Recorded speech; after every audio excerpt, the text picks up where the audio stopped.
আমার ছেলে সম্পর্কে আমাকে প্রশ্ন করা হবে, আমার মেয়ে সম্পর্কে আমাকে প্রশ্ন করা হবে। আমি যদি সেখানে যোগ্য জবাব দিতে পারি আমার নসিব ভালো, যোগ্য জবাব যদি না দিতে পারি আমার রব আমাকে পাকড়াও করবে।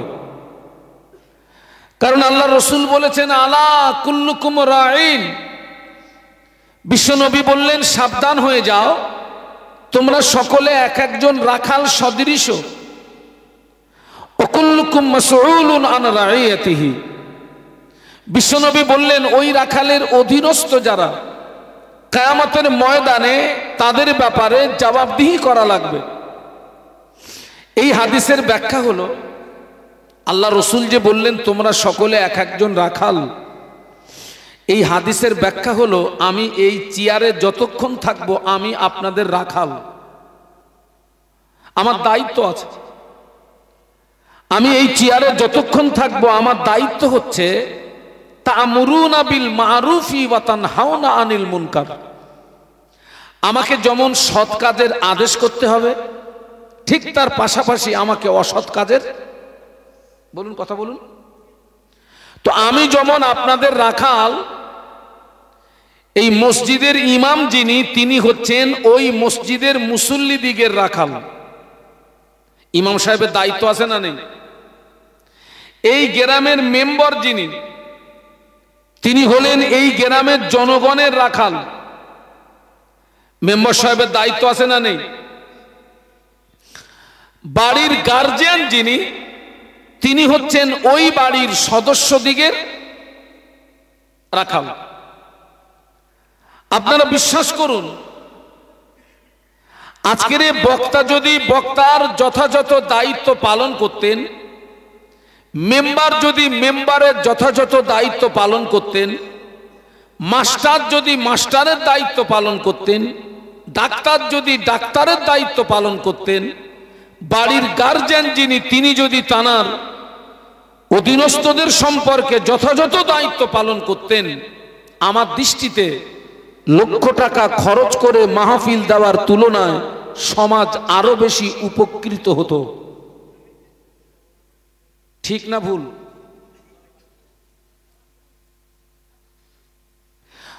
ওয়াজ নসিহত হচ্ছে পানা পুকুরে ঢিল মারার সমতুল্য। আপনারা মনে করুন এটা একটা পানা পুকুর, আমার আগের বক্তা 1-1.5 ঘন্টা ঢিল মেরেছেন, আমি 1-1.5 ঘন্টা মারবো, তারপরে আমার মাওলানা ভাই মাহবুব ভাই আসবেন, তিনি আখেরি মোনাজাত করবেন, তিনি কিছুক্ষণ ঢিল মারবেন।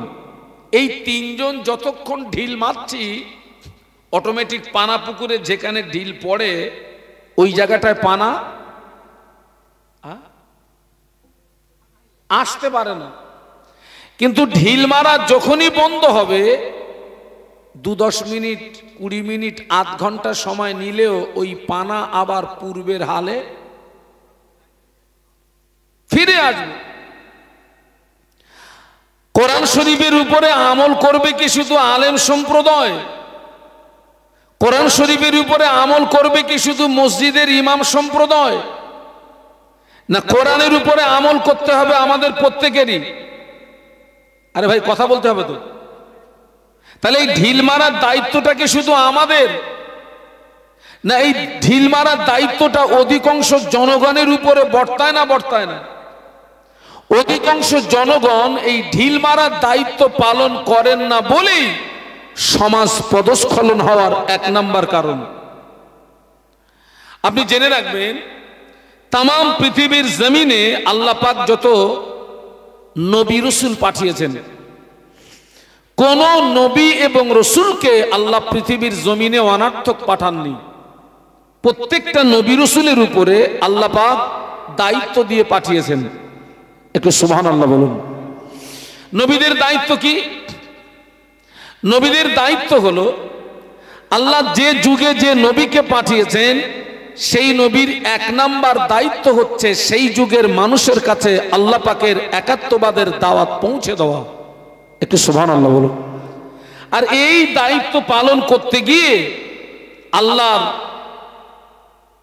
আল্লাহ পাকের নবী রাসূলগণ তানাদেরকে সমাজের মানুষের কাছে মার খেতে হয়েছে, গায়ের রক্ত দিতে হয়েছে, চোখের পানি দিতে হয়েছে, অনেক নবীকে তার জন্মভূমি ছেড়ে দিতে হয়েছে। কিন্তু আল্লাহর পয়গম্বরগণ মার খেয়েছেন, গায়ের রক্ত দিয়েছেন, চোখের পানি দিয়েছেন, জন্মভূমি ছেড়ে দিয়েছেন, তথাপিও আল্লাহর নবী রাসূলগণ আল্লাহ দিত দায়িত্ব থেকে সরিষা দানা পরিমাণে দূরে সরে যাননি। একটু জোরে বলুন, একটু মহব্বতে বলুন। এবং জানবেন, তাম পৃথিবীর জমিনে যত নবী রাসূল এসেছেন সব নবীদের দাওয়াত ছিল একটা। আমার দিকে তাকান, সব নবীদের দাওয়াত কি বলেছি? একটাই দাওয়াত। সব নবীর দাওয়াত এক। বলুন তো সেটা কি? লা ইলাহা ইল্লাল্লাহ। সব নবীর দাওয়াত। আল্লাহ নবী ইব্রাহিম খলিলুল্লাহ দাওয়াত দিয়েছিলেন, কওমের মানুষেরা পড়ে নাও লা ইলাহা ইল্লাল্লাহ। ইব্রাহিম খলিলুল্লাহ। মুসা আলাইহিস সালাম দাওয়াত দিয়েছিলেন লা ইলাহা ইল্লাল্লাহ। মুসা কালিমুল্লাহ। ঈসা আলাইহিস সালাম দাওয়াত দিয়েছিলেন লা ইলাহা ইল্লাল্লাহ। ঈসা রূহুল্লাহ। আমাদের নবী বাদ দিয়ে তাম পৃথিবীর জমিনে যত নবী রাসূল এসেছেন ওনারা ছিলেন এলাকা ভিত্তিক নবী। কি নবী বলেছি? এলাকা ভিত্তিক। কোন নবী একটা এলাকার নবী, কোন নবী একটা গোত্রের নবী, কোন নবী কয়েকজন ব্যক্তির নবী। কিন্তু আমরা যে নবীর উম্মত, আমাদের নবী এলাকা ভিত্তিক নবী নন, গোত্র ভিত্তিক নবী নন, ব্যক্তি বিশেষ নবী নন। আমাদের নবী হলেন সমগ্র মানব জাতের নবী। একটু জোরে বলুন। শুধু মানব জাতের নবী নন, মানবের নবী, দানবের নবী, গাছের নবী, মাছের নবী এবং জমিনের পাথরগুলো পর্যন্ত আমাদের নবীকে দেখে সালাম জানাতো। দুঃখ আফসোস, জমিনের পাথর নবীকে চিনল, কিন্তু একদল কপাল ফাটা উম্মাত আমরা সেই নবীকে চিনতে পারিনি। আমরা নবীকে মৌখিক ভালোবাসি, কিন্তু নবীর আদর্শ আমাদের ভিতরে অধিকাংশ মানুষের ভিতরে নেই। আল্লাহ পাক বিশ্ব নবীকে যখন মক্কার জমিনে পাঠালেন, ইউরোপের ঐতিহাসিকরা নবীর যুগটাকে মূর্খের যুগ হিসাবে আখ্যায়িত করেছিলেন, বর্বরতার যুগ, অন্ধকারের যুগ। কেন আল্লাহ নবীর যুগটাকে মূর্খের যুগ বলা হতো? কেন আল্লাহ নবীর যুগটাকে অন্ধকারের যুগ বলা হতো, বর্বরতার যুগ বলা হতো? ওই যুগের মানুষেরা বিশাল একটা দল, তারা ছিল সূর্য উপাসক। আবার বিশাল একটা দল তারা ছিল তারকা উপাসক। আবার বিশাল একটা দল তারা ছিল অগ্নি উপাসক। সব কোরআন শরীফে বিদ্যমান। কারো স্রষ্টা সূর্য, কারো স্রষ্টা তারকা, কারো স্রষ্টা আগুন। আবার বিশাল একটা দল তারা সুদের ভিতরে ডুবেছিল, মদের ভিতরে ডুবেছিল, জেনার ভিতরে ডুবেছিল। এবং অধিকাংশ কাফেররা তাদের জীবিত কন্যা সন্তানগুলোকে কি করত? নিজে হাতে পুঁতে দিত। আল্লাহ কোরআন শরীফের মধ্যে বলেছেন বিআইগে দামবিন কুতিলাত, কোন অপরাধীদেরকে মারলি। ঠিক এই রকম পরিস্থিতিতে আল্লাহ আমাদের নবীকে পৃথিবীর জমিনে পাঠালেন। আল্লাহ নবী মায়ের গর্ভে আব্বাকে হারালেন, 6 বছর বয়সে মাকে হারালেন, 8 বছর বয়সে দাদুকে হারালেন। বিশ্বনবীর দেখাশোনার দায়িত্ব নিলেন চাচা আবু তলেব। আবু তলেব হচ্ছেন ওই জমানার কাবার মোতাওয়াল্লি, যিনি হচ্ছেন হাসিম বংশের নেতা। এবং আবু তলেব হচ্ছেন একজন পাওয়ারফুল মানুষ। এই আবু তলেবের আল্লাহ রসুলের দাদুজি ইন্তেকালের পরে এই আবু তলেবের তত্ত্বাবধানে থাকাকালীন 40 বছর বয়সে বিশ্ব নবীকে আল্লাহ রিসালাতের দায়িত্ব দিলেন তথা নবুয়ত দান করলেন। একটু বলুন সুবহানাল্লাহ। নবুয়ত প্রাপ্তির আগ পর্যন্ত বিশ্ব নবী ছিলেন হুকমান নবী, আর নবুয়ত প্রাপ্তির পর থেকে তিনি হচ্ছেন হাকিকাতান নবী। আল্লাহু আকবার। আল্লাহ রসুল কিন্তু দায়িত্ব পেয়ে আর তিনি বসে থাকলেন না। তিনি 3 বছর গোপনে গোপনে আত্মীয় স্বজন বন্ধু বান্ধবের কাছে দাওয়াত পৌঁছে দিলেন। একটু সুবহানাল্লাহ বলবেন না? রিসালাতের দায়িত্ব পেয়ে তিনি বসে থাকলেন না। 3 বছর গোপনে গোপনে আত্মীয় স্বজন বন্ধু বান্ধবের কাছে দাওয়াত পৌঁছে দিলেন। 3 বছর পরে তিনি প্রকাশ্য ময়দানে নামলেন। পড়ে নাও লা ইলাহা ইল্লাল্লাহ মুহাম্মাদুর, একটু বলুন না সবাই, মুহাম্মাদুর রাসূলুল্লাহ বলুন সাল্লাল্লাহু আলাইহি ওয়াসাল্লাম। বাবা, এই লা ইলাহা ইল্লাল্লাহ পর্যন্ত বাংলা মানে কি? আমি আপনাদেরকে কিছু কথা জিজ্ঞাসা করব, অসুবিধা নেই তো? এই লা ইলাহা ইল্লাল্লাহ পর্যন্ত মানে কি?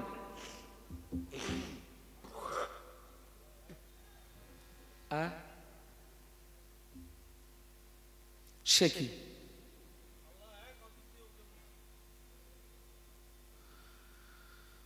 লা ইলাহা, নেই কোনো মাবুদ ইল্লাল্লাহ, আল্লাহ ছাড়া। এক কথায় আল্লাহ ছাড়া কোনো মাবুদ নাই, কোনো উপাস্য নাই, কোনো আইনদাতা নাই, কোনো বিধানদাতা নাই, কোনো হুকুমদাতা নাই। মুহাম্মাদুর রাসূলুল্লাহ, আমি মুহাম্মদ আল্লাহর প্রেরিত পয়গম্বর। একটু বলুন সুবহানাল্লাহ। আচ্ছা ভাই, এই লা ইলাহা ইল্লাল্লাহ রাসূলুল্লাহ যখনই বললেন, যারা সূর্য উপাসক, তারকা উপাসক, অগ্নি উপাসক, ওদের স্রষ্টাগুলো আছে না সব শেষ? সব শেষ, কেউ নেই আর। আল্লাহ রসুল যদি বলতেন আল্লাহু মাহবুদুন মুহাম্মাদুর রসুল, আল্লাহ মাহবুদ, আমি মুহাম্মদ তার রসুল, বিশ্বাস করুন মক্কাবাসীদের সঙ্গে আমার নবীর কোনো সংঘর্ষ ছিল না। ওরা জানতো মুহাম্মদ আমরা একটা করে স্রষ্টা বেছে নিয়েছি, তুমি একটা বেছে নিয়েছো, তুমি তোমারটা নিয়ে চলো, আমরা আমাদেরটা নিয়ে চলি। আল্লাহ রসুল বললেন না, কোন মাবুদ নাই আল্লাহ ছাড়া, আমি মুহাম্মদ আল্লাহর প্রেরিত পয়গম্বর। একটু জোরে বলুন। আল্লাহ নবী যখন প্রকাশ্য কালেমার দাওয়াত দিতে লাগলেন, দেখতে পাওয়া গেল কুফারে কুরাইশের ভিতর থেকে 2-5 করে তারাও প্রকাশ্য আল্লাহর নবীর হাতে হাত দিয়ে ইমানের কলেমা পড়ে মুসলমান হয়ে যায়। সুবহানাল্লাহ। আল্লাহ রসুল সাল্লাল্লাহু আলাইহি ওয়াসাল্লাম তিনি প্রকাশ্য দাওয়াত দিচ্ছেন, আর কুফারে কুরাইশের ভিতর থেকে 2-5 করে তারাও প্রকাশ্য ইসলাম গ্রহণ করছে। কিন্তু ওই জমানার গুন্ডা বাহিনী ছিল আবু জাহাল, আবু লাহাব, উতবা, শায়বা। সব জমানায় গুন্ডা বাহিনী থাকে বাবা। যে আবু জাহালের ভয়ে মক্কার মানুষরা থরথর করে কাঁপতো। এক কথায় একটি প্রতিষ্ঠিত রাজ ক্ষমতার বিরুদ্ধে আল্লাহ আমাদের নবীকে একা নামিয়েছেন। একটু সুবহানাল্লাহ বলবেন না? একটা প্রতিষ্ঠিত রাজ ক্ষমতার বিরুদ্ধে বিশ্ব নবী একা। কুফারে কুরাইশের ভিতর থেকে যখন 2-5 করে কাফের ইসলাম গ্রহণ করতে লাগলো, ওই দৃশ্যটা দেখে আবু জাহাল, আবু লাহাব, উতবা, শায়বা ওদের গাত্রদাহ বেড়ে গেল। মুহাম্মদ যেভাবে নতুন ধর্ম প্রচার করছে, আমাদের দলীয় মানুষ যেভাবে মুহাম্মাদের দলে আশ্রয় নিচ্ছে, আমরা যদি মুহাম্মাদের কাজের গতি না রুখি, ভবিষ্যতে এমন একটা দিন আসবে যেদিন আমাদের আর কোনো অস্তিত্ব থাকবে না। অতঃপর কোন প্রসেসে মুহাম্মাদের কাজের গতিটা রুখতে হবে। ওরা এই সলা পরামর্শ করে আল্লাহ রাসূল সাল্লাল্লাহু আলাইহি ওয়াসাল্লাম তখন অটোমেটিক কলেমা প্রচারে বেরিয়ে পড়েছেন। ঠিক ওই সুযোগে আবু জাহাল, আবু লাহাব, উতবা, শায়বা পান্ডাগুলো এসছে রসুলের গার্জেন, বর্তমান দুনিয়াবি গার্জেন আবু তলেবের কাছে এসছে। সন্তান যদি অপরাধ করে, নালিশটা গ্রামের মানুষ আগে কার কাছে নিয়ে যায়? গার্জেনের কাছে নিয়ে যায়। বাপ যদি না থাকে, চাচা। আবু জাহাল, আবু লাহাব, ওতমা, সায়বা, ওরা সবাই মিলে আবু তলেবের কাছে এসছে। আবু তলেব এসে বলছে, আবু তলেব তুমি তোমার ভাইপোকে বলো ও কি চায়। ওরা বলল, আবু তলেব তোমার ভাইপো যদি মক্কার নেতা হতে চায় আমরা তাকে নেতা বানিয়ে দেব। তোমার ভাইপো যদি মক্কার সবচেয়ে বড় ধনী হতে চায় আমরা তাকে ধনী বানিয়ে দেব। তোমার ভাইপো যদি মক্কার সবচেয়ে সুন্দরী নারী পেতে চায় ওটাও দিয়ে দেব, তবে শর্ত হলো প্রচারটা যেন না করে।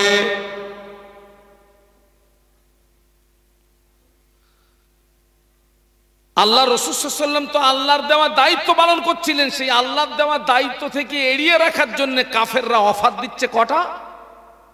3টে।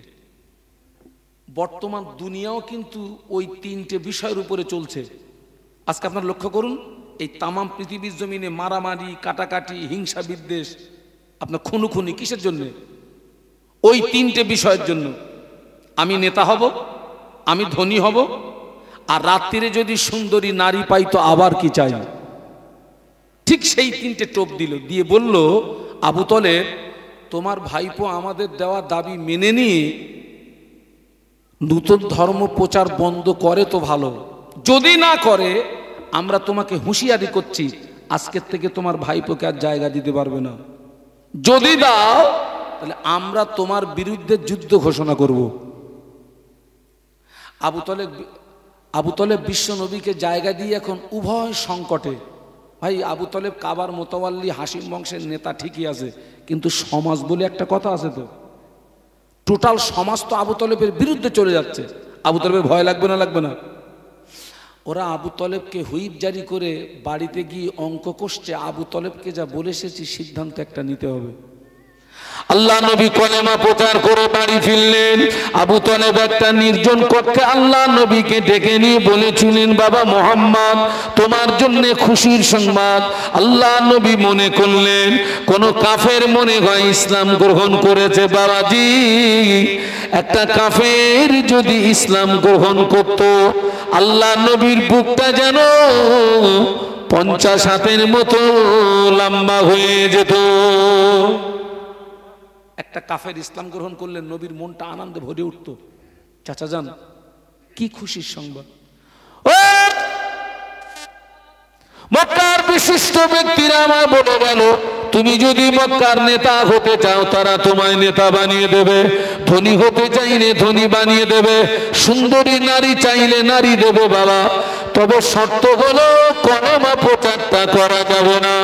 আল্লাহ নবী ওই দিন বলেছিলেন, চাচা যান আপনি ওদেরকে বলে দেন যদি ওদের দ্বারাতে সম্ভব নয়, ওরা যদি আমার এক হাতে আসমানের চাঁদ এনে দেয়, অপর হাতে যদি আসমানের সূর্য এনে দেয়, তথাপিও মুহাম্মদ আল্লাহর দেওয়া দায়িত্ব প্রচারটা বন্ধ করতে পারবে না। এত আপ ডাউন হচ্ছে কেন বলতো?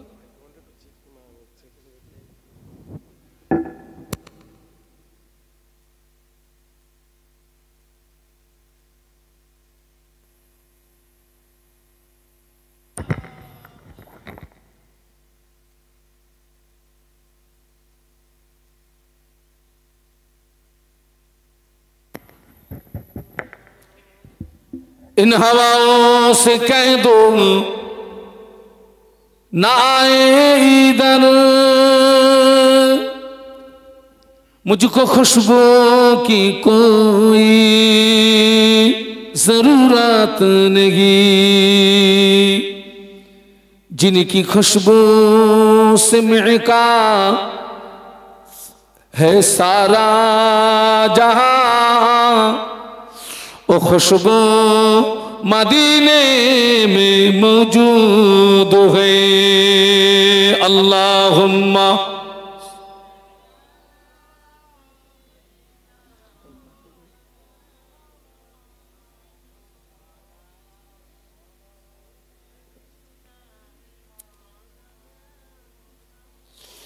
সকলে একটু জবান খুলে বলি আল্লাহু আকবার, আর একটু মহব্বতের সঙ্গে বলি আল্লাহ। রাসূল সাল্লাল্লাহু আলাইহি ওয়াসাল্লাম সাফ বলে দিলেন, চাচা যান, ওরা আমাকে নেতা বানাবে, ধনী বানাবে, সুন্দরী নারী দেবে, ওটা মামুলি ব্যাপার। ওরা যদি আমার এক হাতে আসমানের চাঁদ, অপর হাতে যদি আসমানের সূর্য এনে দেয়, তথাপি মুহাম্মদ আল্লাহর দেওয়া দায়িত্ব কলেমা প্রচারটা বন্ধ করতে পারবে না। একটু বলুন সুবহানাল্লাহ। আবু তালেব বলছে, বাবা তুমি যদি তোমার দায়িত্ব থেকে সরে না আসো, তাহলে মনে হয় আজকের থেকে আমি তোমাকে আর বলুন জায়গা দিতে পারবো না। আচ্ছা ভাই, ন্যায় ও সত্যের উপরে দাঁড়িয়ে থাকাটা সহজ না কঠিন? খুব কঠিন আছে ভাই। ন্যায় ও সত্যের উপরে দাঁড়িয়ে থাকতে গেলে আপনার পিতা, আপনার মাতা, আপনার স্ত্রী, আপনার ছেলে, আপনার মেয়ে, আপনার পাড়া প্রতিবেশী, আপনার বন্ধু বান্ধব সব আপনার থেকে দূরে সরে যেতে পারে। এরপরেও যদি আপনি মজবুতির সঙ্গে ন্যায় ও সত্যের উপরে দাঁড়িয়ে থাকতে পারেন, তখন আল্লাহর পক্ষ থেকে আপনার আমার উপরে রহমত নাজিল হবে। একটু বলুন সুবহানাল্লাহ। আল্লাহ নবী ১৫০০ বছর আগে বললেন, ইসবিউর রাজুলু মুমিনান ওয়া ইমসি কাফিরা ওয়া ইমসি মুমিনান ওয়া ইসবিউ কাফিরা। আল্লাহ নবী বললেন, আখিরি জামানা আমার একদল উম্মতি সকালবেলা ঈমান আনবে, সন্ধ্যাবেলাতে কাফের হয়ে যাবে, আবার সন্ধ্যাবেলাতে ঈমান আনবে, সকালবেলাতে কাফের হয়ে যাবে। ১৫০০ বছর আগে রাসূলুল্লাহ হাদিসটা বলেছিলেন। ১৫০০ বছর পরে সেই হাদিসটা বর্তমান যুগ সন্ধিক্ষণে কাঁটায় কাঁটায় মিলছে না? আল্লাহ নবী বলেছিলেন, আখির জামানা হাতের তালুতে আগুন রাখা যত না কষ্ট হবে, আমি আল্লাহ নবী বলছি তার চেয়ে আরো বেশি কষ্ট হবে ঈমান নিয়ে বেঁচে থাকা। এখান থেকে ২০ বছর ৩০ বছর আগে অধিকাংশ মসজিদ ছিল কাঁচা, কিন্তু মুসল্লিদের ঈমান ছিল পাকা। একটু সুবহানাল্লাহ বলা যাবে? আর একটু মহব্বতে বলুন। আর এখন অধিকাংশ মসজিদ পাকা হয়ে গিয়েছে, আর অধিকাংশ মুসল্লিদের ঈমান দুর্বল হয়ে গিয়েছে। মানেন না? আপনারা ফুরফুরা শরীফে যান, ফুরফুরা শরীফের মুজাদ্দিদুজ্জামান যে মসজিদে আল্লাহকে ডেকে ডেকে তিনি যে মসজিদে আল্লাহর ইবাদত করে আল্লাহ হাসিল করেছিলেন, মুজাদ্দিদিয়াতের লাকাব পেয়েছিলেন, বাবা ওই মসজিদটা পাকা না কাঁচা?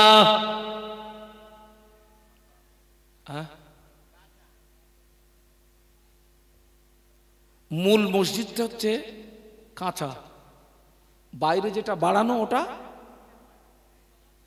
আমাদের ছেলেরা তো ফুরফুরায় গিয়েও নামাজ পড়ে না।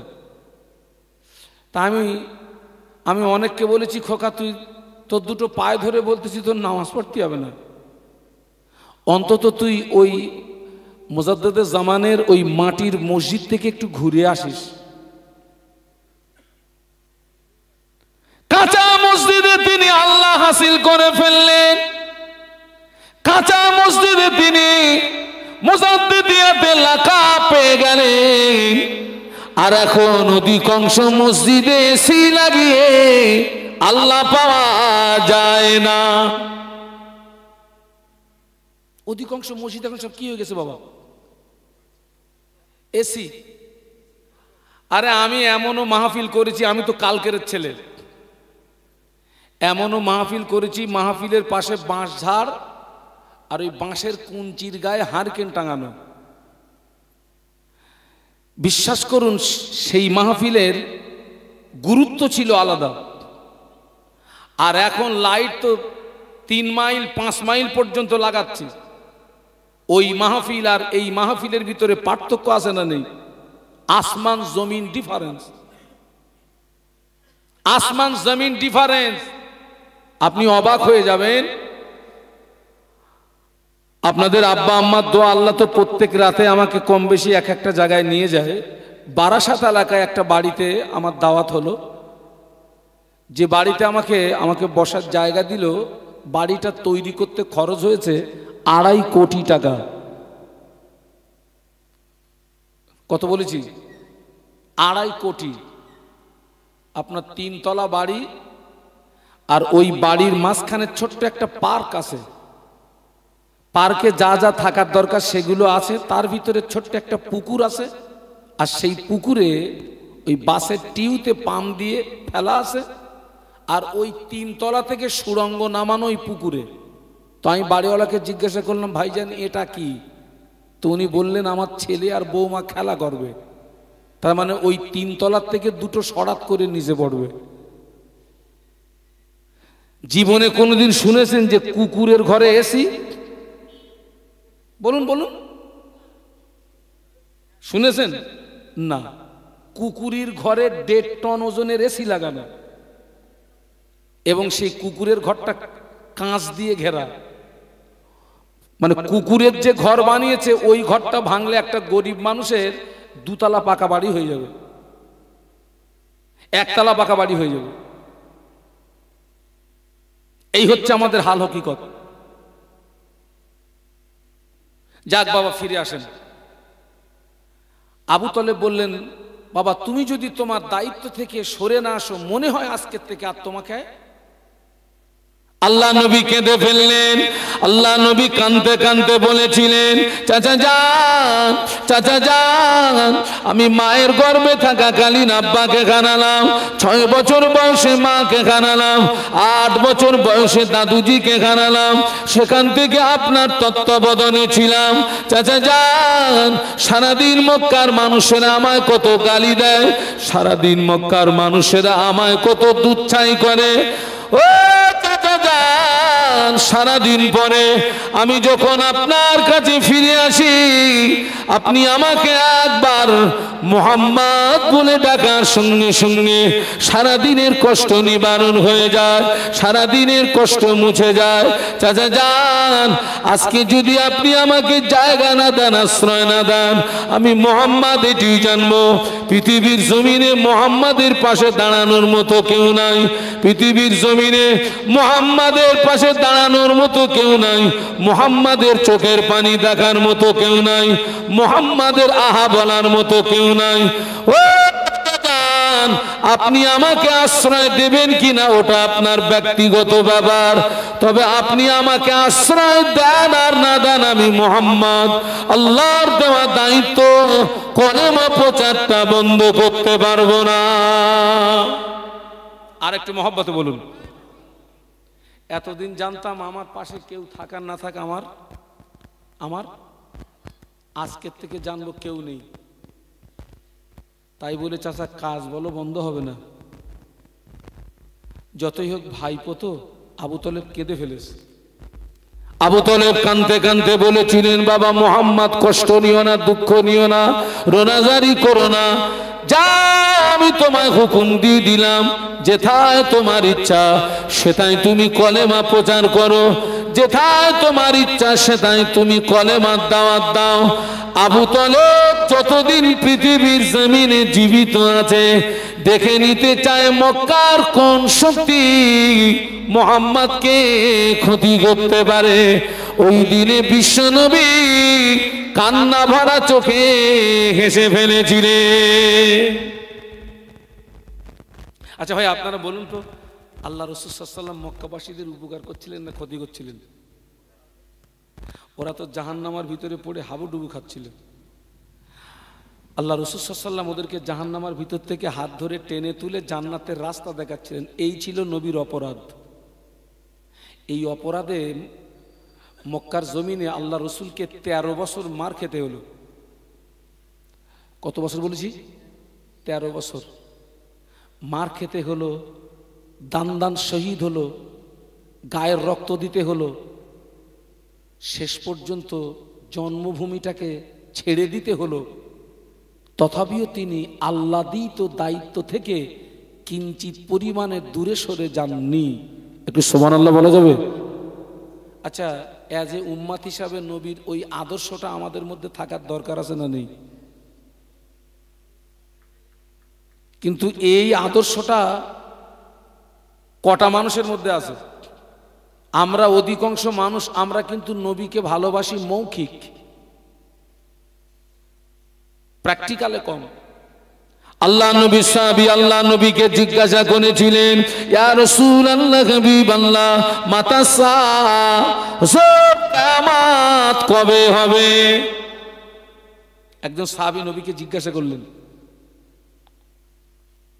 ও আল্লাহ নবী ওই সাহাবীকে ঘুরিয়ে জিজ্ঞাসা করেছিলেন, বাবা সাহাবী তুমি কিয়ামতের সংবাদ নিচ্ছ, কিয়ামতের খবর নিচ্ছ, কিয়ামতের জন্য কি অর্জন করেছো বলো, কিয়ামতের জন্য কি সঞ্চয় করেছো বলো।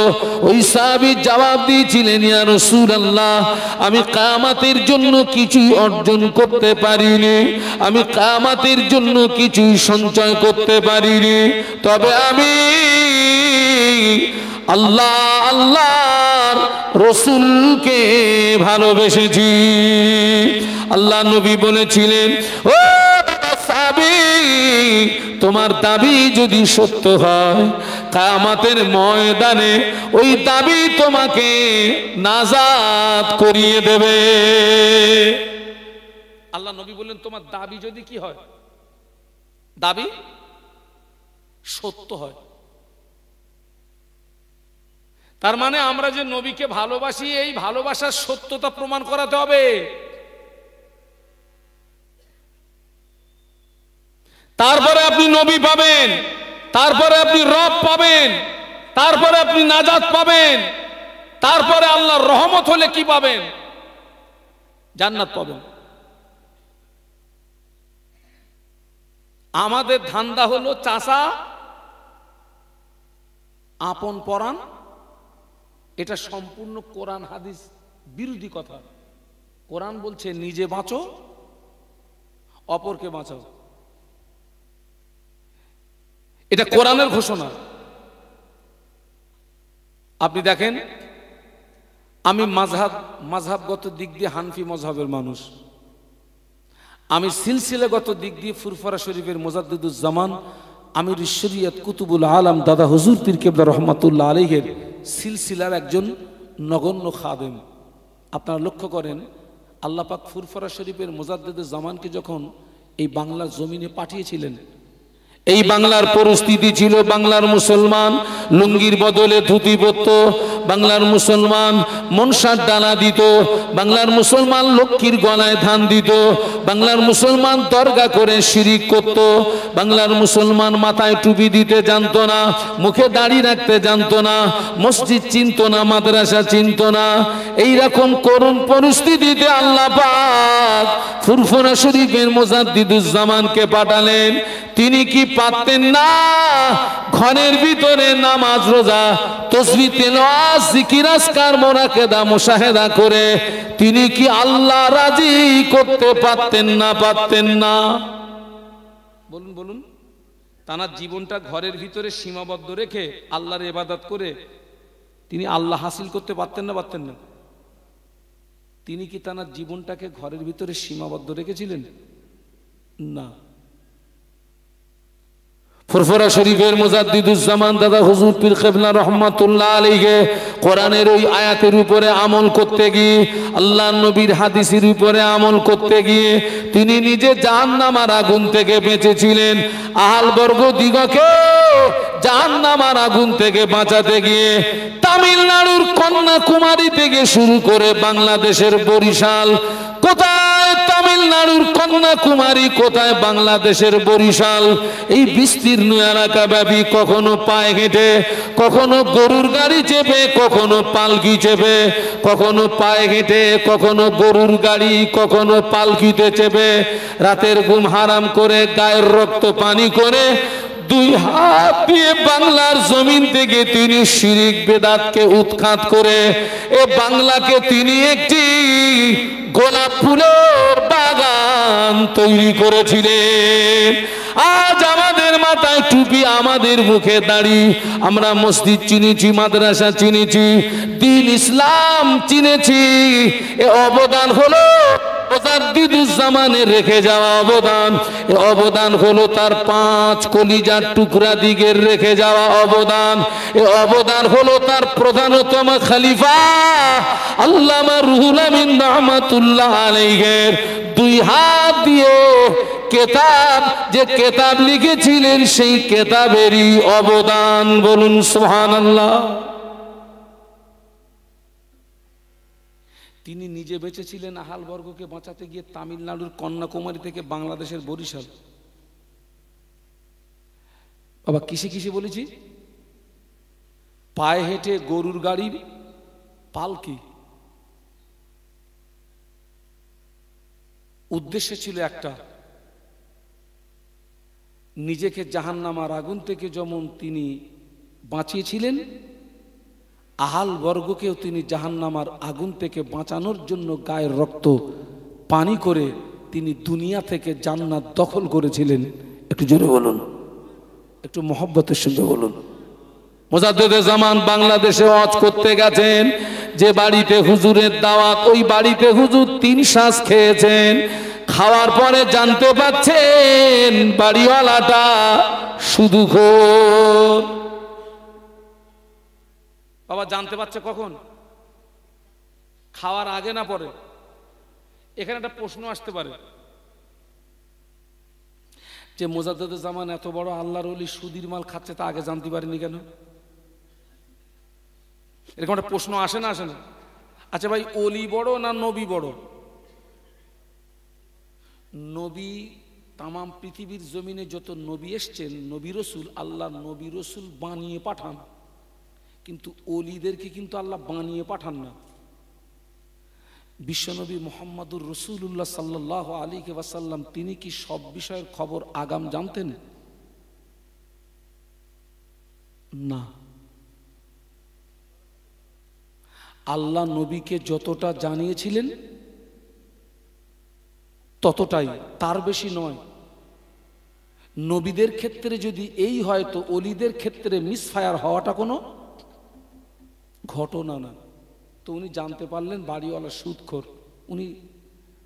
উনি বাড়িওয়ালাকে ডাকলেন, বাড়িওয়ালাকে ডেকে বললেন, ও বাবা বাড়িওয়ালা, ফুরফুরার আবু বকর সুদের মাল গ্রহণ করে না, ফুরফুরার আবু বকর সুদের মাল খায় না, আমি না জেনে খেয়ে ফেলেছি বাবা, আমার খাওয়ার দামটা তোমায় নিতে হবে।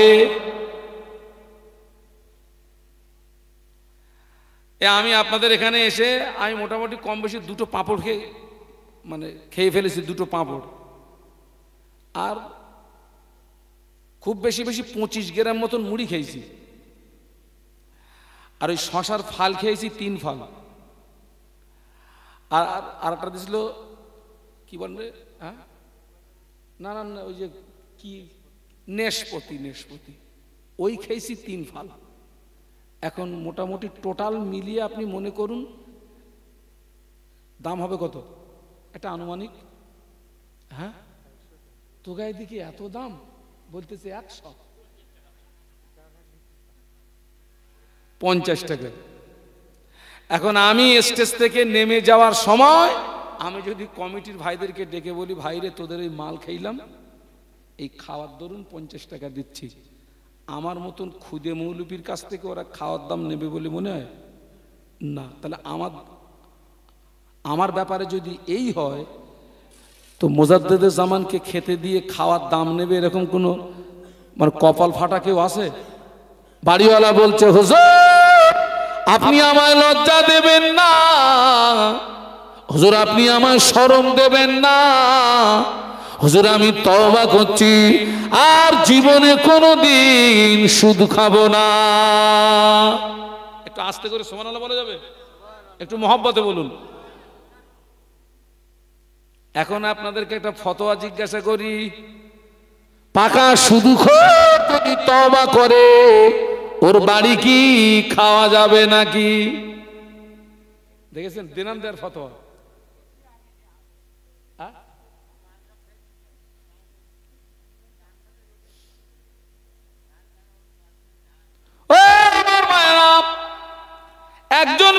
স্বভাব হলো প্রতি জুমায় যায় 5 জোড়া করে জুতো চুরি করে।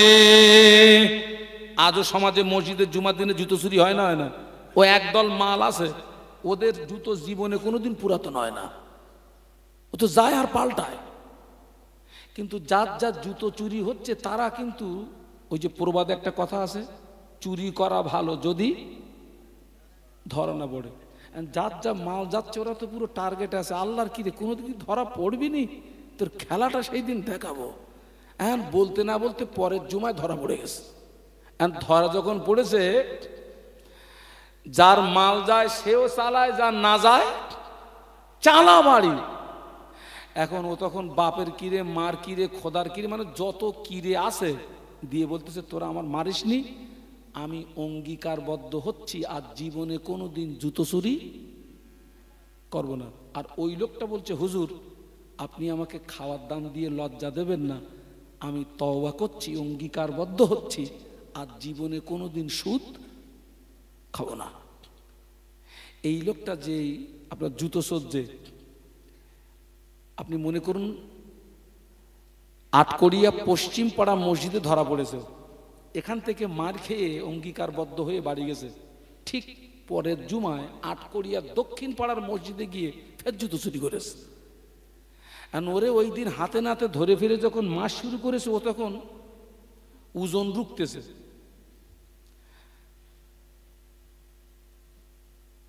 চুরি করার পরেও তো যে মারছে সে বলছে, এই তুই এখানে জুতো চুরি করতেছিস, আবার তুই ওজন রুখতেছিস, মানে তুই যে গত জুমায় গণধোলাই খেয়ে তুই অঙ্গীকারবদ্ধ হয়েছিলি আমি আর জুতো চুরি করব না, ফের করলি আবার তুই রুখতেছিস। বলে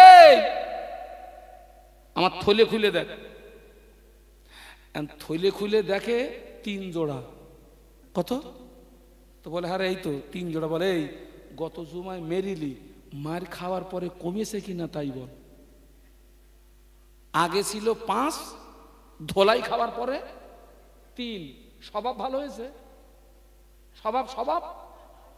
মুজাদ্দিদুজ্জামান বলেছেন, কোনো পাকা সুদখোর যদি তওবা করে বৎসরকাল অপেক্ষা করতে হবে। বৎসরকাল মানে কি? 1 বছর দেখো ফের আবার সুদের দিকে ঝোঁকে কিনা, টাল মারে কিনা।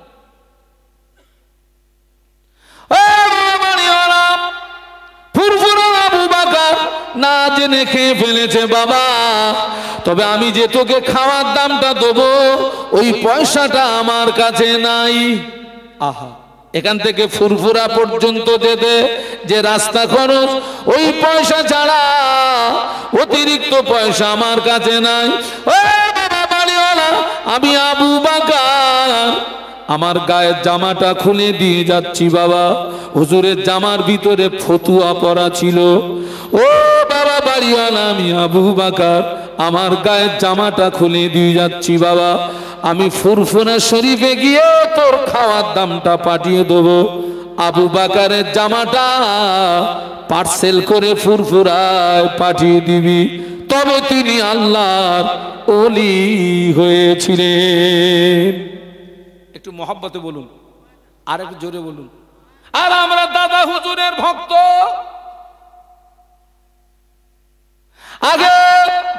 আগে গরিবরা শুধু খেত, ধনীরা ভালো ছিল। এখন দেখছি গরিবদের চেয়ে ধনীরা বেশি সুদখোর। ঠিক বলেছি না ভুল বলেছি?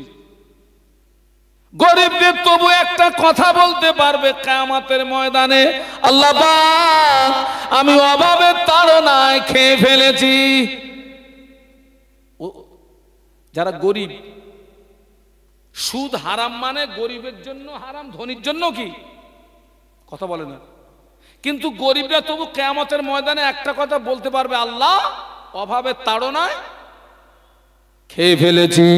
যারা ধনী লোক সুদ খাচ্ছে এরা জবাব দেবে কি? আমার মনে হয় এরা হয়তো এরকম বলবে, আল্লাহ মাল বাড়াতে গিয়ে কিছু খেয়ে ফেলেছি। গুদম পেটা চলবে না? চলবে না? মাল বাড়া থেকে খেয়ে ফেলেছো?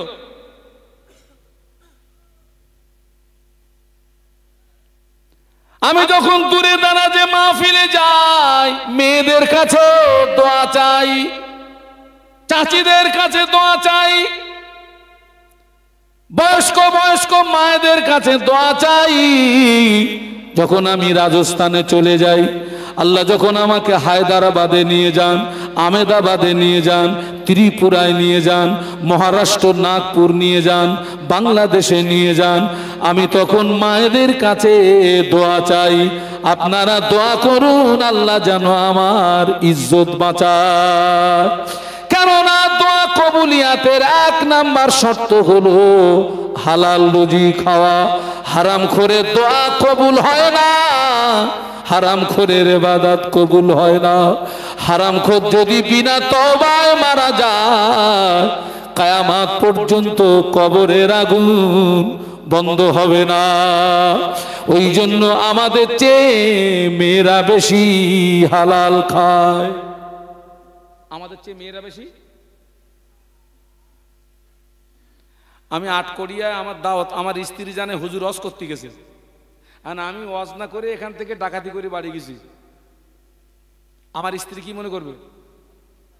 হুজুর ওয়াজ করে এসে ওই মালটা আমার স্ত্রীর জন্য হারাম, ওই মালটা আমার জন্য হারাম, আমার স্ত্রীর জন্য কি হালাল। কিন্তু আমার স্ত্রী যদি জানে যে ইনি কামাই ধুনিয়েছেন, আমার স্ত্রী তো জানে না। এই জন্য আমাদের চেয়ে আমাদের বাড়ির লোকগুলো ওরা হচ্ছে হালাল খোর বেশি, ওরা বেশি হালাল খায়। এই জন্য আমি মেয়েদের কাছে দোয়া চাইতাম, কিন্তু এখন আর মেয়েদের কাছে দোয়া চাই না। এখন দেখছি পুরুষদের চেয়ে অধিকাংশ মহিলারা ডবল হারামখোর। এই ঠিক বলছি না ভুল বলেছি? এ ডবল হারামখোর। ওই জন্য এখন আমি আর মেয়েদের কাছে যা পারি নিজে করি, মারধর যায় হবে।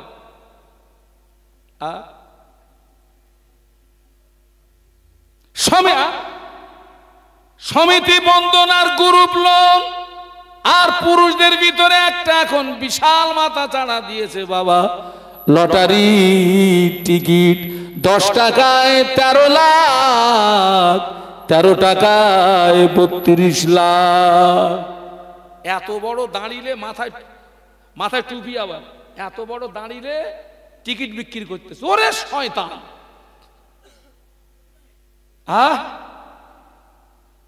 মাথায় টুপি, এত বড় দাড়ি, টিকিট বিক্রি করতেছে। প্রচুর মুসলমান এই টিকিট, আপনার টিকিটের সঙ্গে সম্পর্ক। বলুন, কথা বলুন, কথা বলুন।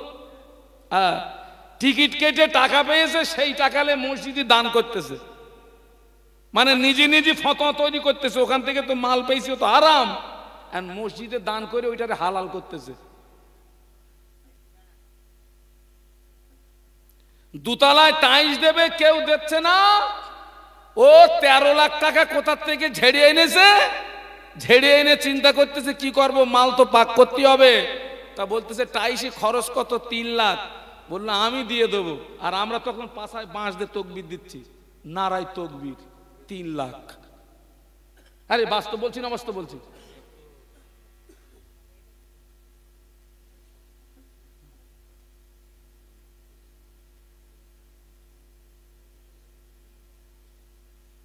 আচ্ছা আচ্ছা, একবার দরুদ শরীফ আল্লাহুম্মা, একটু জোরে জোরে, একটু মহব্বতের সঙ্গে, মহব্বতের সঙ্গে। মাওলানা মুহাম্মদ ওয়া আলা আলি। माशाल्लाह माशाल्लाह। मुझे नाज है अपनी खुशकिस्मती पर, मेरे हाथ में है दामने मुस्तफा की, नगम है ख्वार का न तूफा का परवान। मैं डूबूंगा फिर भी किनारा करूंगा। अल्लाहुम्मा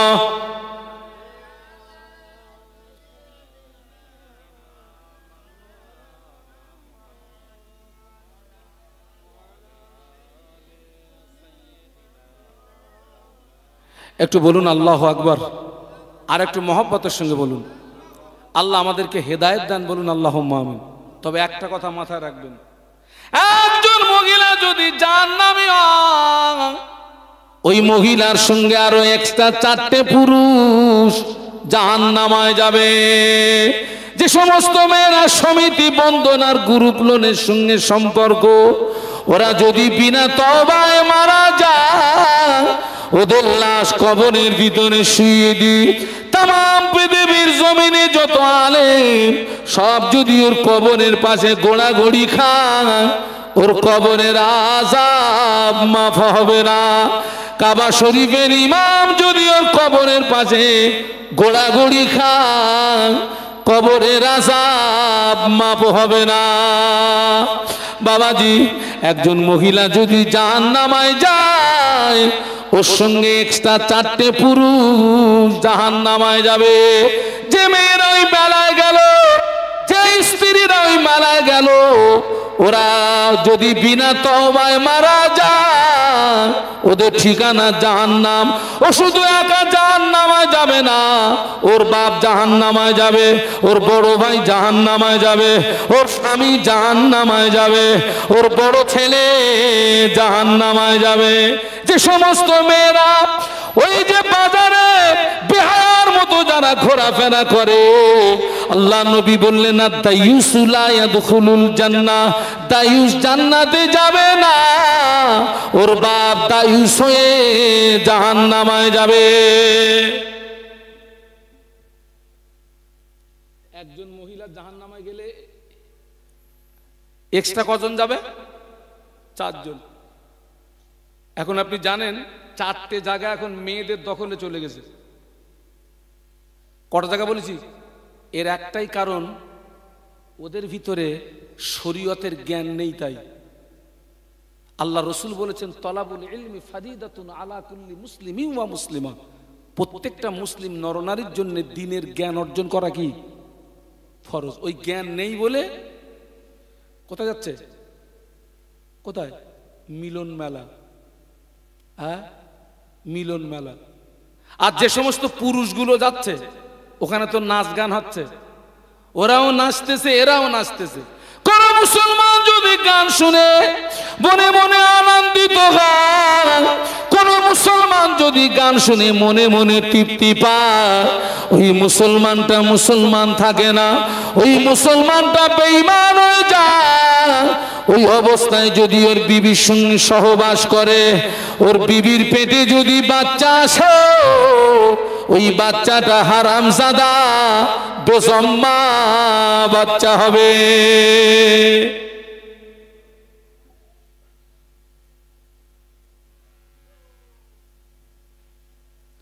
একজন মহিলা যদি জাহান্নামায় যায়, 4টে পুরুষ জাহান্নামায় যাবে। একজন আমাকে প্রশ্ন করলো, হুজুর, একজনের কারণে এরা 4 জন কেন মার খাবে? আশ্চর্য প্রশ্ন। অপরাধ করছে তো একা, এরা 4টে মার খাবে কেন? আমি বললাম, ভাই, তোর প্রশ্নের জবাব দেওয়ার আগে তুই আমার একটা প্রশ্নের উত্তর দে তো। 22 সরালে উজু থাকে? তো বলছে, হুজুর না। আমি, তুই যখন উজু করিস কি কি ধুস? তা বলছে, হুজুর হাত ধুই, পা ধুই, চোখ ধুই, মুখ ধুই, কান ধুই, অনেক কিছু ধুই। আমি, খোকা, যেখান থেকে হাওয়া বেরোয় ওখানে কোনো পানি টানি মারিস? তা বলছে, হুজুর না, তা কোনোদিন মারিনি। আমি, এই তোর হাওয়া বেরোচ্ছে পিছনের দরজা দে, তুই ঠান্ডা পানিতে হাত চুবুচ্ছিস কেন, পা ধুচ্ছিস কেন, মুখ ধুচ্ছিস কেন? বলতেছিস, তাও তো ঠিক, মাল তো বেরোচ্ছে ওখান দিয়ে, তুই এদের চুবুচ্ছি কেন? আমি বলি, খোকা, পিছনের দরজা দিয়ে হাওয়া বার হওয়ার ব্যাপারে হাতেরও অপরাধ আছে, পায়েরও অপরাধ আছে, চোখেরও অপরাধ আছে, মুখেরও অপরাধ আছে। আমি ট্রেনের ভিতরে বসে আছি, পেটে খিদে চোখে ঘুম, ট্রেনের ভিতরে বসে আছি খিড়কির পাশে, পেটে খিদে চোখে ঘুম, হঠাৎ আমার কানে আওয়াজ আসলো চাই বাদাম। কি আওয়াজ? বাদাম। কান দিয়ে শুনেছি, চোখ দিয়ে দেখেছি, জবান দিয়ে ডেকেছি, হাত দিয়ে নিয়েছি, পা দিয়ে কি এগিয়ে গেছি। এরা যদি সহযোগিতা না করত, মাল ভিতরে যেত না, তোর পিছনের দরজা দিয়ে হাওয়া বেরোতো না। একজন মহিলার জীবনে 4টে পুরুষ হলো রাখাল, ওর বাপ, ওর বড় ভাই, ওর স্বামী, ওর বড় ছেলে। এই 4টে রাখাল যদি যথাযথ দায়িত্ব পালন করতেন, ওই মহিলা মেলায় যেতে পারত না। ওই মহিলা সবাই এসে যুবতী যুবক ছেলেদের সঙ্গে গুতুগুতি করত না। এই জন্যে ও অন্যায় করে যতটা অপরাধী, এরা প্রতিবাদ না করার কারণে এরাও সমান অপরাধের। বলুন বলুন। 4টি জায়গা এখন মেয়েদের দখলে চলে গিয়েছে।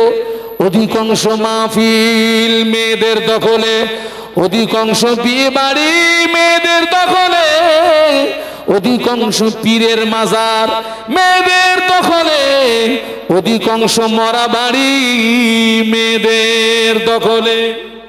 ঠিক বলেছি না ভুল বলেছি? তা 27 বছর ওয়াজ করতেছি, আমি কি ভুল বলবো? আমার দাঁড়িয়ে চুল বেঁকে গেছে না? আচ্ছা ভাই, মৃত্যু বাড়ি পুরুষের তুলনায় নারী বেশি। আচ্ছা, ওরা কি জানাজা পড়ে? তো সব কি করতে এসব? হ্যাঁ, আল্লাহ হেদায়েত দেন। আমি ওই জন্য বলেছি সব মৃত্যু বাড়ি যাওয়া যাবে না, কারণ অনেক মৃত্যু বাড়িতে কোনো শোক তাপ থাকে না। যেন আমার দৃষ্টিতে দেখেছি মৃত্যু বাড়ি, কিছু কিছু মৃত্যু বাড়ি আমার কাছে যেন মনে হয় বিয়ে বাড়ি। আমি ওই জন্য বলেছি সব মরা বাড়ি যাওয়া যাবে না, ডাইরেক্ট জানাজায় যাবি, জানাজা পড়বি, বাগান দে বাড়ি যাবি। সব মরা বাড়ি যাওয়া যাবে না, আর বিয়ে বাড়ি তো যাওয়াই যাবে না। আগে বরের পাশে বসে থাকতো বরের বড়াই, এখন অধিকাংশ বিয়েতে বরের পাশে ভাবি বসে আছে। অধিকাংশ বরের প্যান্ডেলে মেয়েরা থাকে না।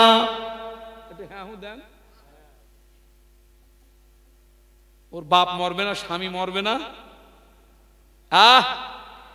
পাকাও মারার জায়গা, ওসব পাকাও মারার জায়গা।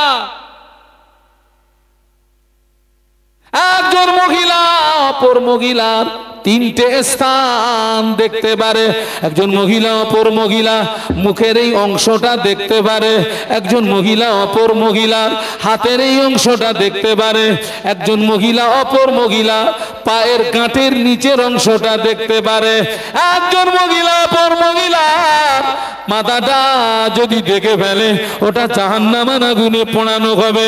একজন মহিলা অপর মহিলা পিঠের কোন অংশ যদি দেখতে পায় ওটা জাহান্নামের আগুনে পোড়ানো হবে। একজন মহিলা অপর মহিলা বুকের কোন অংশ যদি দেখতে পায় ওটা জাহান্নামের আগুনে পোড়ানো হবে। একজন মহিলা অপর মহিলার উরুতের কোন অংশ যদি দেখতে পায় ওটা জাহান্নামের আগুনে পোড়ানো হবে। আমাদের অধিকাংশ মা বোনেরা যেভাবে খোলামেলা ঘরে বাবা, ওদের কোন স্থান জান্নাতে যাবে বলুন? হ্যাঁ, পর্দা করা কি 5 ওয়াক্ত নামাজ যেমন ফরজ, রমজানের রোজা যেমন ফরজ, টাকা থাকলে যাকাত যেমন ফরজ, টাকা থাকলে হজ যেমন ফরজ, পরপুরুষ থেকে নিজের শরীরটাকে মেয়েদের আড়াল করাটা তেমন ফরজ। আছে জায়গাটা ঠিক আছে বাবা, আছে। দুনিয়া সব ওলট পালট হয়ে গেছে। পুরুষদের কাপড় পরার নিয়ম গাঁটের উপরে না নিচে? উপরে। কিন্তু জায়গা কি তেমন ঠিক আছে? আর মেয়েদের কাপড় পরার নিয়ম কত বলে না, গাটের নিচে। এটা দেখেন সমাজ একদম ফুল উল্টো, কিন্তু আমরা ফেলেছি, ওনারা ওইটা আমি আর বলবো না, তোরা বল। সেই জন্য আমি আপনাদেরকে অনুরোধ করব, আপনার ওই আমার আগের হুজুর কিন্তু বলছিলেন, ছেলে মাস্টার হোক, ডাক্তার হোক, উকিল হোক, ইঞ্জিনিয়ার হোক, পাইলট হোক, যা পারে হোক গেজা, ওগুলোর দরকার আছে, তবে দ্বীনি শিক্ষাটা বাদ দিয়ে নয়। ছেলেকে আলেম বানান, হাফেজ বানান, মেয়েকে আলেমা বানান, হাফেজা বানান। আল্লাহ কবুল করেন, বলুন আমিন। কারণ একটা মা যদি আলেমা হয়, হাফেজা হয়, আবেদা হয়, গোটা সংসারটা আলো হয়ে যাবে। একটু জোরে বলুন। কারণ আমাদের ছেলে মেয়েরা বাপের সংস্পর্শ যতটা না পায়, তার 3 গুণ বেশি সংস্পর্শ কার? মায়ের। আমি আমার কথা বলি, এমনও দিন যায় আমার ছেলে মেয়ের সঙ্গে দিনে খুব বেশি আধা ঘন্টা কি 1 ঘন্টা দেখা হয়। আমি যখন বাড়ি যাই ওরা তখন ঘুমায়, আর ওরা যখন ওঠে ওর বাপ তখন ঘুমায়, কিন্তু ওর মায়ের সংস্পর্শটা বেশি পায়। জমিন যদি ভালো হয় গাছ ভালো হবে, গাছ যদি ভালো হয় ফল ভালো হবে। বাপ যদি নামাজি হয়, বাপ যদি সৎ চরিত্রবান হয়, বাপ যদি আল্লাহওয়ালা হয়, মা যদি নামাজি হয়, মা যদি পর্দানশিনী হয়, মা যদি সৎ চরিত্রবতী হয়, ওই জমিন থেকে আল্লাহ পাক সুসন্তান দান করবে। একটু মহব্বতে বলুন সুবহানাল্লাহ। একটা সুসন্তানের কত দাম জানেন? আর এই সুসন্তান বানাতে গেলে আপনি কিন্তু প্রাইমারি স্কুলে পাবেন না, হাই স্কুলে পারবেন না, বিশ্ববিদ্যালয়ে পাবেন না। আসতে হবে কোথায়? দ্বীনি শিক্ষা প্রতিষ্ঠানে। দ্বীনি শিক্ষা প্রতিষ্ঠান। পীর আরে পীর দস্তগীর হযরত বড় পীর আব্দুল কাদের জিলানী রহমাতুল্লাহ আলাইহি আম্মা জান ছেলেকে ডাকে, ও বাবা আব্দুল কাদের, যাও বাবা মক্তবে যাও, আল্লাহর কোরআন শিখে এসো। একটু সুবহানাল্লাহ বলবেন না? একটু মহব্বতে বলা যাবে না? ছেলেকে মাদ্রাসায় পাঠিয়ে দেওয়া হলো। শিক্ষক পাশে বসিয়ে বলে, ও বাবা আব্দুল কাদের, আমার সঙ্গে পড়ো বাবা। আউযু বিল্লাহি মিনাশ শাইতানির রাজিম, বিসমিল্লাহির রহমানির রহিম। আলিফ বা তা সা জিম হা খা, কিংবা আলিফ বে তে সে জিম হে খে কথিত আছে। পীর আরে পীর দস্তগীর হযরত বড় পীর আব্দুল কাদের জিলানী রহমাতুল্লাহ আলাইহি আউযু বিল্লাহ বিসমিল্লাহ থেকে শুরু করে 18 পারা কোরআন মুখস্থ পড়েছিলেন। শিক্ষক বলে, বেটা তুই কোরআন কি করে মুখস্থ করলি? আমার আম্মা জান কোরআনের হাফেজা ছিলেন, আমার আম্মা জান আমাকে দোলনায় নিয়ে দোল দিতেন, আর আমার আম্মা কোরআন তেলাওয়াত করতেন। আমি আব্দুল কাদের মায়ের জবানে তেলাওয়াতকৃত কোরআন আমি মুখস্থ করেছি। আর আমাদের মায়েরা অধিকাংশ ছেলে মেয়েদের দোলনায় নিয়ে দোল দেয় আর টুনির গান বলে, ও টুনির মা তোমার টুনি কথা শোনে না, ওর মাও গানের হাফেজ, মেয়েও গানের হাফেজ। ঠিক বলছি না ভুল বলেছি? একদম ঠিক। মানে খবরলে দেখে যা, ওর বাপও গানের হাফেজ। আর রবিবার দিন ক্লাস করতে যাচ্ছে, তা ঠিক আছে তুই ক্লাস করিয়ে যা। আল্লাহ যখন পরীক্ষা হচ্ছে লেটার সহ, তা তুই এত ক্লাস করলি তা ফেল করলি, রবিবারও বাদ দিলিনি। হ্যাঁ, রবিবারে কোথাও ক্লাস হয়? আমি বললাম, এই দেখ খবরলে দেখে যাক, ওর মাও রবিবারে ক্লাস করা বাটি, ওর বাপও রবিবারে ক্লাস করা বাটি। খবরলে দেখে যা। এই খোকা আমার একটু মেন রাস্তা পর্যন্ত আগাই দিয়ে আসিস, অনেকদিন পরে এসছি, ভয় লাগে তো। হ্যাঁ, আপনারা যখন বাচ্চাদের নিয়ে দোলনায় দোল দিবি মা, গান বলবি না মা, বাচ্চাকে দোল দেবে আর কলেমা শরীফ পড়বে, লা ইলাহা ইল্লাল্লাহ, লা ইলাহা ইল্লাল্লাহ, লা ইলাহা ইল্লাল্লাহ, লা ইলাহা ইল্লাল্লাহ। আপনি দোল দেবেন মা, আল্লাহ চাইলে দেখবেন একদিন আপনার সন্তানের জবান থেকে আল্লাহ কলেমা জারি করে দেবে। আমার ভাই এসছেন, একটু তাকবীর দেন তো, নারায়ে তাকবীর। আর গ্রামের লোক হলে কি হবে? হ্যাঁ, তাকবীর দেন, নারায়ে তাকবীর। একই সঙ্গে পড়তাম, ভাই ছিলেন না, ভাই ছিলেন আমার অনেক সিনিয়র, আমি জুনিয়র, এবং এলমে আমালে আল্লাহ পাকের শান, তিনি আমার চেয়ে অনেক এগিয়ে, অনেক এগিয়ে, অনেক এগিয়ে। বাবা, আমরা সবাই দোয়া করি আল্লাহ তার হায়াতে বরকত দেন, ইলমে আমালে তারাক্কি নসিব করেন, বলুন আল্লাহুম্মা আমিন। মহব্বতে বলুন আল্লাহুম্মা আমিন। হ্যাঁ বাবা, গ্রামের সন্তান বলে কি তাকবীর দেওয়া যাবে না? আরো বেশি দিতে হবে নাকি? দেন, সবাই মিলে দেন তো, নারায়ে তাকবীর। হযরত মাওলানা মাহবুব আলম সাহেব বলুন জিন্দাবাদ, জোরে বলুন জিন্দাবাদ, নারায়ে তাকবীর। জবান খুলে কলেমার জিকির, লা ইলাহা ইল্লাল্লাহ।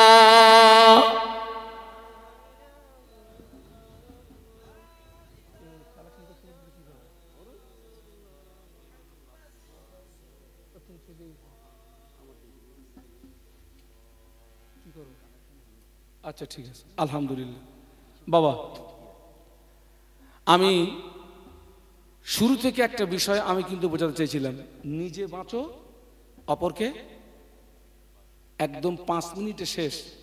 মুজাদ্দেদুজ্জামান বিস্তীর্ণ এলাকার দায়িত্ব পালন করেছেন, 5 হুজুর বিস্তীর্ণ এলাকার খেদমত করেছেন, আল্লামা হুজুর বিস্তীর্ণ এলাকার খেদমত করেছেন। ওই খেদমত করার ক্ষমতা আমাদের। আপনি আপনার বাড়ির রাখাল, আপনার বাড়িটা আপনি সামলান, আমার বাড়িটা আমি সামলাই, হুজুরের বাড়ি হুজুর সামলান। ওয়াজ মাহফিলের চেয়ে কাজ কি কম হবে না বেশি হবে? অন্তত এই শিক্ষাটা আমরা এখান থেকে নিয়ে যাই। আল্লাহ আমাদেরকে তৌফিক দিন, সকলে বলুন আমিন। ওমা তৌফিকি ইল্লা বিল্লাহ, আলাইহি তাওয়াক্কালতু ওয়া ইলাইহি উনীব। আসসালামু আলাইকুম ওয়া রাহমাতুল্লাহি ওয়া বারাকাতুহু। দরুদ শরীফ, আল্লাহুম্মা